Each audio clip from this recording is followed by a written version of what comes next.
আমি তো কখনো ভাবতেও পারিনি যে আমি কখনো কলকা ডিজাইন করব। তোমরা জানো আমি কখনো কলকা ডিজাইন কি, আমি তো এমনি পেন্টিংও কখনো করিনি। আমি একটা নর্মাল পেন্টিং কীভাবে বানাই সেটাও জানতাম না। তো একদিন আমি কি করলাম, ব্রাশ ধরলাম আর ভাবলাম চলো দেখি আমি পারি কি না, তো আমি ট্রাই করি। তো আমি একটা পেন্টিং বানালাম, দেখি আরে এটা তো খুবই ইজি, আমি তো পেরে যাচ্ছি। তো আজকে দেখো আমি কলকা বানানো শুরু করে দিলাম। তো কলকা বানানোর জন্য আমি কখনো একদম ডিটেলিং দিয়ে স্টার্ট করি না, আমি হামেশা আউটলাইন দিয়ে স্টার্ট করি। তো এখনও দেখো আমি ওটাই করছি।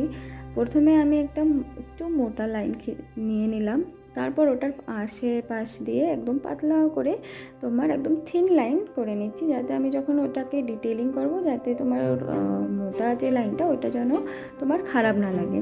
হ্যাঁ, আমি আজ এরকম কলকা বানাতে পারছি কেন কি আমিও খুব প্র্যাকটিস করেছি, আমার প্র্যাকটিসের জন্য আমি আজকে পেরে যাচ্ছি। তো তোমরাও ভয় পাবে না, তোমরাও প্র্যাকটিস করবে, তোমরাও বানাতে পারবে। ঠিক আছে, দেখো এখন আউটলাইনটা হয়ে গেল।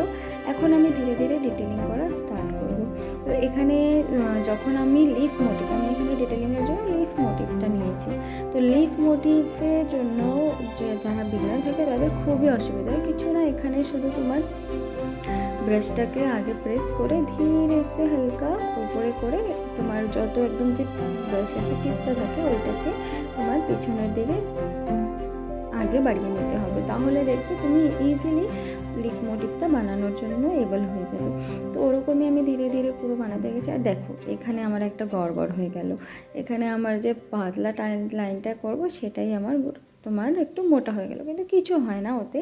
যখন আমি ফাইনাল রেজাল্ট দেখবো তখন দেখবি ওইটা দেখতে আরও খুবই সুন্দর লাগছে। তো তোমরা আমার সঙ্গে কন্টিনিউ থাকো, আমার তো খুবই ভয় লাগছে। আমি যখন বি এরকম ব্রাশ দিয়ে কিছু পেন্টিং করি আমার এরকম লাগে যে আমি যে পেন্টিংটা করছি আর কলকা ডিজাইনটা করছি ওটা খুবই খারাপ হবে দেখতে।